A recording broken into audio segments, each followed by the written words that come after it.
We need it to drink to survive. We need it to wash our clothes, flush our toilet, brush our teeth, take a shower, use it recreationally for swimming, fishing, or boating. But how many times a day do we think about how water affects the food we eat?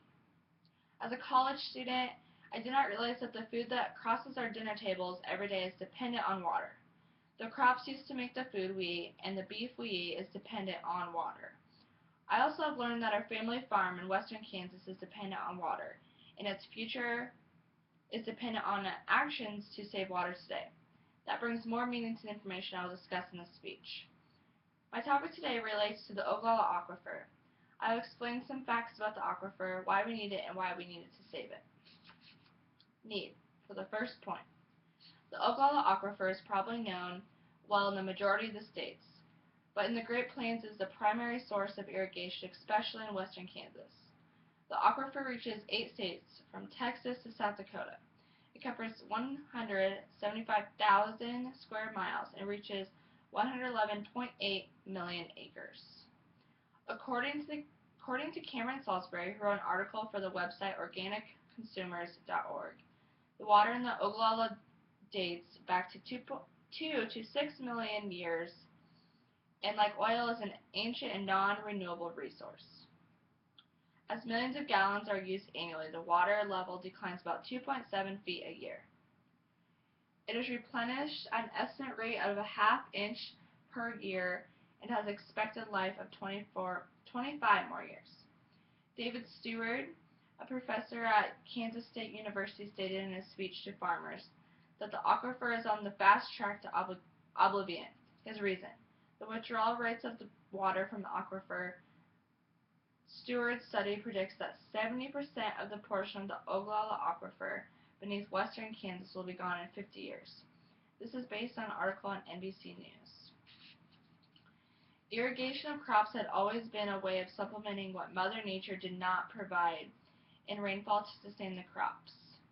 However, as stated in an article called The Irrigation Economy, irrigation was meant to supplement rainfall, but that does not work in a drought.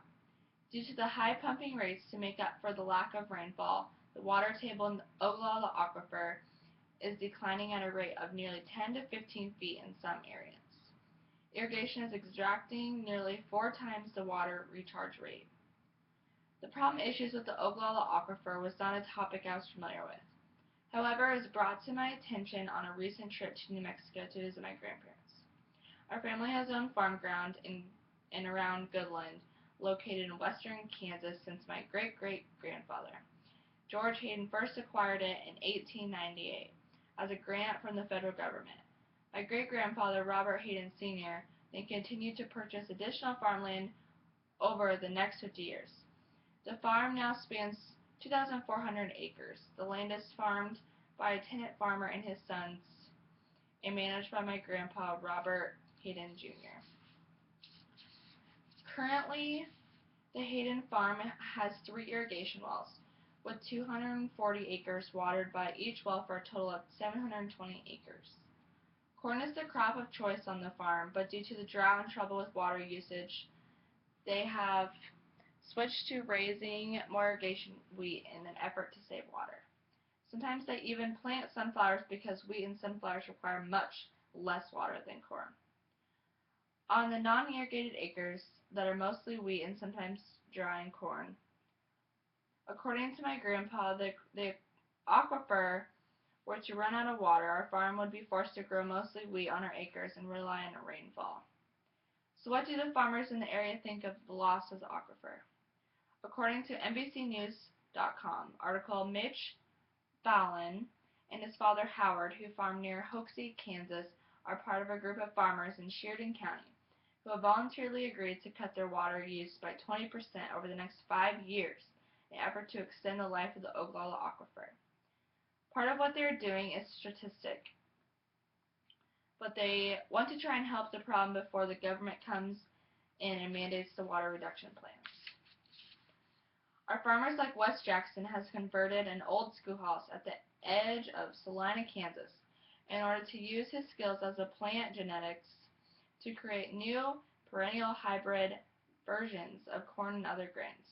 The idea behind this is a new perennial is that it would be less far water.